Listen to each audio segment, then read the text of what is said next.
bonjour, Cédric Geffner, cofondateur de Smart Grains. Donc nous attaquons au problème de stationnement que vous connaissez tous.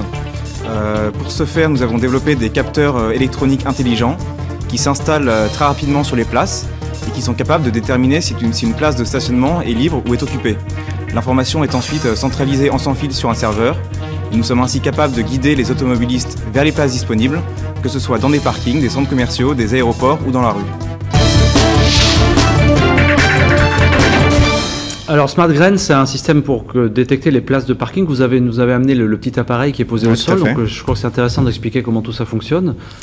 Alors en fait, on a donc ces capteurs intelligents qui sont positionnés sur les places, qui s'installent sans aucun travaux, et ils ont deux fonctions. La première, c'est de détecter l'arrivée et le départ des véhicules sur les places, et la seconde, c'est de communiquer l'information en sans fil, de capteur en capteur, jusqu'à qu'elle parvienne à un serveur central. Alors pour que les capteurs se parlent, il faut que vous en mettiez à quelle distance? Il faut que vous maillez... On en est sur toutes les places. Donc il faut que ce soit tout ou rien, vous ne pouvez pas avoir une petite partie du... C'est tout ou rien, ou alors il faut un concentrateur pour remonter l'information via GPRS ou autre. Et là, vous avez commencé à les installer déjà? Oui, alors aujourd'hui on a plusieurs centaines de places installées à Paris, en région parisienne, et on déploie un système sur voirie à Issy-les-Moulineaux dans 3 semaines, avec une application iPhone qui permettra de localiser les places libres dans le centre-ville.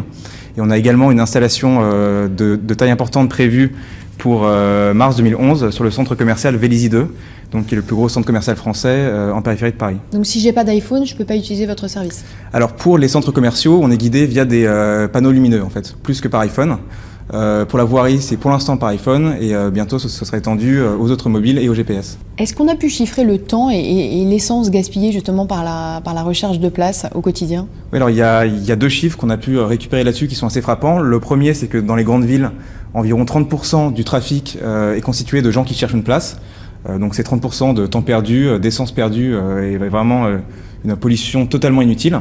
L'autre chiffre frappant, c'est que nous passons en moyenne 1 an de nos vies à chercher une place.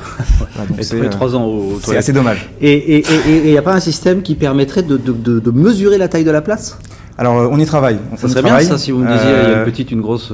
Après, on fonctionne aujourd'hui par détection magnétique, donc c'est pas évident de mesurer l'espace disponible. Du coup Et 2 bornes?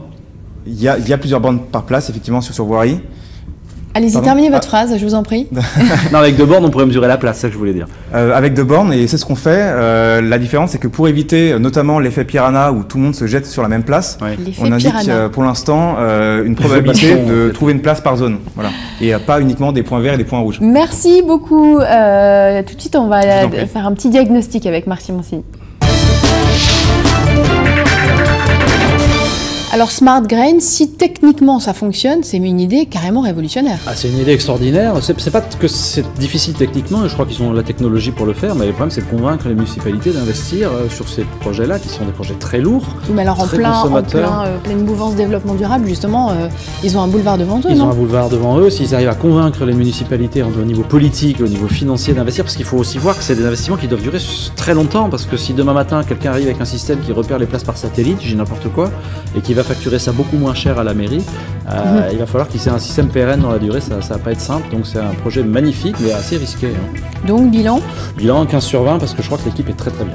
15 sur 20 c'est plutôt pas mal, merci beaucoup, c'est la fin de cette émission, vous pouvez envoyer vos dossiers à iTélé si vous voulez participer à l'émission et en attendant restez avec nous pour d'autres infos.